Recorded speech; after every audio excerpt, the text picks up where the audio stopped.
ಇದು ಪುರಾತನ ಇತಿಹಾಸವಿರುವ ಶ್ರೀ ಭೈರವೇಶ್ವರ ಸ್ವಾಮಿ ಜಾತ್ರಾ ಮಹೋತ್ಸವ. ಶ್ರೀ ಭೈರವೇಶ್ವರ ಸ್ವಾಮಿ ನೆಲೆಸಿರುವುದು ರಾಮನಗರ ಜಿಲ್ಲೆ ಚನ್ನಪಟ್ಟಣ ತಾಲೂಕು ನೀಲಸಂದ್ರ ಗ್ರಾಮದಲ್ಲಿ. ಸುಮಾರು 800 ವರ್ಷಗಳ ಹಿಂದಿನ ಇತಿಹಾಸವಿರುವ ದೇವಸ್ಥಾನ ಚೋಳರ ಕಾಲದಲ್ಲಿ ನಿರ್ಮಿತವಾಗಿದೆ. ಇಲ್ಲಿ ಪ್ರತಿ ವರ್ಷವೂ ಅದ್ದೂರಿಯಾಗಿ ಜಾತ್ರೆ ನಡೆಯುತ್ತದೆ. ಯುಗಾದಿ ಹಬ್ಬವಾದ 6 ದಿನಗಳ ನಂತರ 6 ದಿನಗಳ ಕಾಲ ಜಾತ್ರೆ ನಡೆಯುತ್ತದೆ. ಒಂದೊಂದು ದಿನ ಒಂದೊಂದು ವಿಶೇಷ ಆಚರಣೆಗಳು ನಡೆಯುವುದು ಇಲ್ಲಿನ ವೈಶಿಷ್ಟ್ಯ. ಅದರ ಪ್ರಯುಕ್ತವಾಗಿ ಮೊದಲನೆಯ ದಿನ ಅರವಟಿಕೆ ಪಟ್ಟಾಭಿಷೇಕ, ಎರಡನೆಯ ದಿನ ದೇವರ ಉತ್ಸವ ದೇವರ ಕುಣಿತ, ಹೀಗೆ ಮೀಸಲೂಟ, ಆಲರಬಿ ಸೇವೆ, ಮುಡಿಬಾಯಿ ಬೀಗ, ಬಿಡತಿ, ಜೋಗಿಗಳ ಕುಣಿತ, ಸತ್ಪವಾಡ, ವೀರಗಾಸೆ ಹೀಗೆ ವಿವಿಧ ಆಚರಣೆಗಳೊಂದಿಗೆ ನಡೆಯುತ್ತಿದೆ.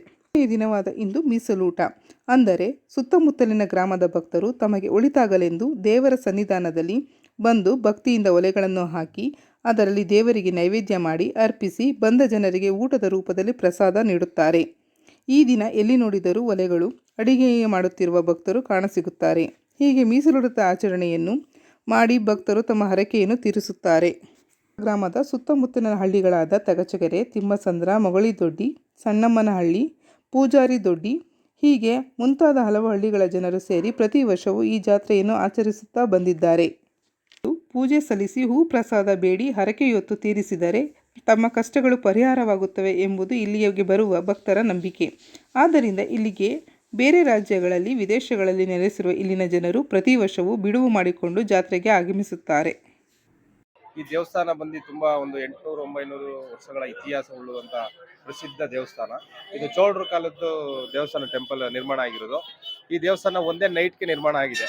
ಇದು ತುಂಬಾ ವಿಶೇಷತೆ ಏನಂದ್ರೆ ಇಲ್ಲಿ ಸತ್ಪವಾಡ ನಡೀತದೆ.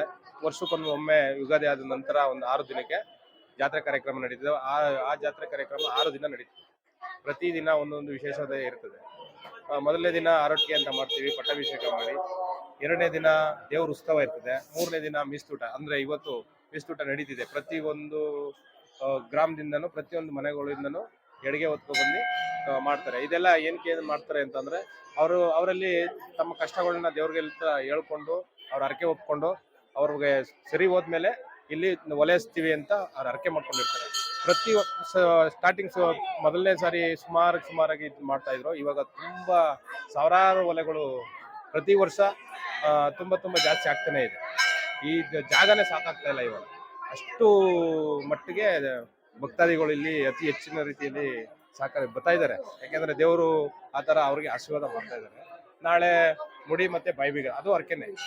ಅವ್ರಿಗೇನು ಕುಂದು ಕೊರತೆಗಳು ಇರ್ತಾರೆ, ಮಕ್ಕಳಾಗದೆ ಇರ್ಬೋದು, ಮತ್ತೆ ಹಣಕಾಸಿನ ಪರಿಸ್ಥಿತಿ ಇರ್ಬೋದು, ಅವ್ರಿಗೆ ಯಾವುದೇ ಒಂದು ಆರ್ಥಿಕತೆ ಪರಿಸ್ಥಿತಿ ಇರ್ಬೋದು, ಮನೆ ಸಮಸ್ಯೆ ಇರ್ಬೋದು, ಯಾವುದೇ ಆದ್ರೂ ಈ ದೇವ್ರ ಹತ್ರ ಬಂದು ಹೂ ಕೇಳಿ ಅವ್ರು ಹರಕೆ ಮಾಡ್ಕೊಂಡು ಹೋದ್ರೆ ಅವ್ರಿಗೆ ತುಂಬಾ ಒಳ್ಳೇದಾಗ್ತದೆ. ಒಳ್ಳೇದಾಗಿದೆ. ನೀವು ಜಾತ್ರೆ ಕಾರ್ಯಕ್ರಮ ನೋಡ್ತಾ ಇದ್ರೆ ಗೊತ್ತಾಗ್ತದೆ ನೀವು ಎಂತ ಎಷ್ಟು ಊರಿಂದ ಬರ್ತಾರೆ ಜನ, ಎಲ್ಲೆಲ್ಲಿಂದ ಬರ್ತಾ ಇದಾರೆ, ಡೆಲ್ಲಿ, ಅಮೆರಿಕ ಎಲ್ಲಿಂದ ರಜಾ ಹಾಕೊಂಡು ಬರ್ತಾ ಇದ್ದಾರೆ.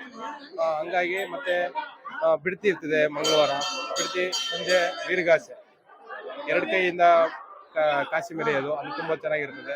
ಮತ್ತೆ ವಿಘ್ನೇಶ್ ಬುಧವಾರ ಜೋಗುಳಿಗಳ ಕುಣಿತ, ಸತ್ಪವಾಡ ಅಂತ, ಅದು ಒಂದು ಕುದುರೆ ಹೋಗ್ಬೇಕಾದ್ರೆ ಭೈರೇಶ್ವರ ಸ್ವಾಮಿ ದೇವರು ಅವರ ಕೂಟದ ಅಣ್ಣ ತಂದಿರೋ ಕುದುರೆ ಹೋಗ್ಬೇಕಾದ್ರೆ ಕೆಳಗಡೆ ಬಿದ್ದಿ ಮೈಸೂರು ಮಹಾರಾಜರು ಕುದುರೆ ಬಿದ್ದೋದಾಗ ಬಿದ್ದಿ ಸತ್ತೋಗುತ್ತೆ.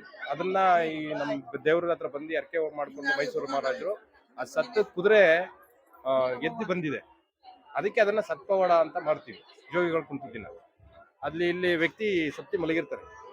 ಕುದುರೆ ಮತ್ತು ವ್ಯಕ್ತಿ ಒಬ್ಬ ಮಂತ್ರಿ ತೀರೋಗ್ಬಿಟ್ಟಿರ್ತಾರೆ ಕೆಳಗಡೆ ಬಿದ್ದಿ. ಅವಾಗ ಆ ಮಂತ್ರಿ ಸತ್ತೋದಾಗ ಅವರು ಆ ರಾಜರು ಬಂದು ಈ ತರ ಹೇಳ್ಕೊಂಡು ಕಷ್ಟಗಳನ್ನ ಹೇಳ್ಕೊಂಡು ಇದು ಮಾಡ್ದಂದ್ರೆ ಅವರು ಎದ್ದಿ ಮಾಮೂಲಿ ಇಷ್ಟು ತರ ನಡ್ಕೊಂಡು ಹೋಗ್ತಾರೆ. ಆ ತರ ಇತಿಹಾಸ ಉಳ್ಳ ದೇವರು. ಮತ್ತೆ ಕೊನೆ ದಿನ ಅಣ್ದುಪ ಮಹಾಮಂಗಳಾರತಿ ಅಂತ ಮಾಡ್ತೀವಿ. ಸುತ್ತಮುತ್ತ ಹಳ್ಳಿಯಿಂದ ಒಂದು 7 ಗ್ರಾಮ 8 ಗ್ರಾಮ ಸೇರ್ಕೋತವೆ. ಅವತ್ತು ಮಹಾಮಂಗಳಾರತಿ ಮಾಡಿ ಜಾತ್ರೆ ಕಾರ್ಯಕ್ರಮ ಮುಕ್ತಾಯಗೊಳ್ಳುತ್ತೆ.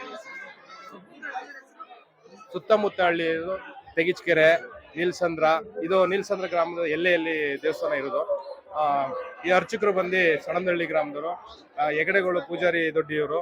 ಹಾಗಾಗಿ ಆಮೇಲೆ ಮತ್ತೆ ತೆಗಿಚಕೆರೆ, ತಿಮ್ಮಸಂದ್ರ, ಮೊಳೆದೊಡ್ಡಿ ಗ್ರಾಮ, ಹೊಂಗನೂರು, ಹಿಂಗೆ ಹರಿಶ್ಚಂದ್ರ, ಸೊನಗಾಟ ಸುತ್ತ ಹಳ್ಳಿಗಳಿಂದ ಸೇರಿ ತುಂಬಾ ಅಚ್ಚುಕಟ್ಟಾಗಿ ಮಾಡ್ತಾರೆ.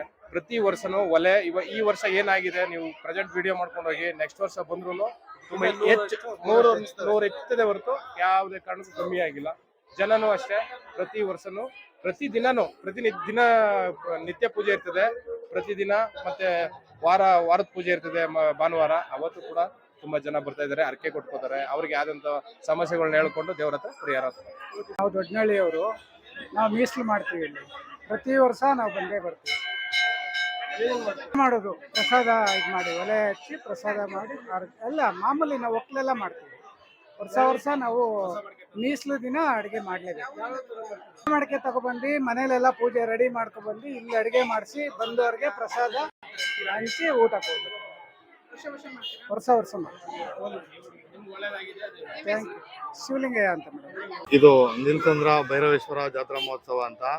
ಇದು ಸುಮಾರು ಕಾಲದಿಂದ ನಡ್ಕೊ ಬರ್ತಾ ಇದೆ. ನಾನು ಮಾಲಿಂಗು ಅಂತ ತಗಚ್ಕೆರೆ. ಇಲ್ಲಿ ಯಾರು ಹರಕೆ ಮಾಡ್ಕೊಂಡಿರ್ತಾರೆ ಅವರು ಇವತ್ತು ಮೀಸಲೂಟ ಅಂತ ಮಾಡ್ತಾರೆ. ಇವತ್ತಿನಿಂದ ಇದುವರೆಗೂ ಜಾತ್ರೆ ಮುಗಿಯೋವರೆಗೂ ಕೂಡ ಮಾಡ್ತಾ ಇರ್ತಾರೆ. ಜನಕ್ಕೆ ಇಲ್ಲಿ ತುಂಬಾ ಒಳ್ಳೇದಾಗಿದೆ. ಅದಕ್ಕೋಸ್ಕರ ಪ್ರತಿ ಜಾತ್ರೆ ದಿನ 2ನೇ ದಿನ ಮೀಸಲೂಟ ಅಂದ್ಬಿಟ್ಟು ಹರಕೆ ಮಾಡ್ಕೊಂಡಿರಲ್ಲ ಸುತ್ತ ಸುಮಾರು ಲಕ್ಷಾಂತರ ಜನ ಇಲ್ಲಿ ಅಡುಗೆ ಮಾಡಿ ಎಲ್ಲರೂ ಬಡಿಸಿ ಎಲ್ಲರೂ ಊಟ ಮಾಡ್ಕೊಂಡು ಹೋಗ್ತಾರೆ.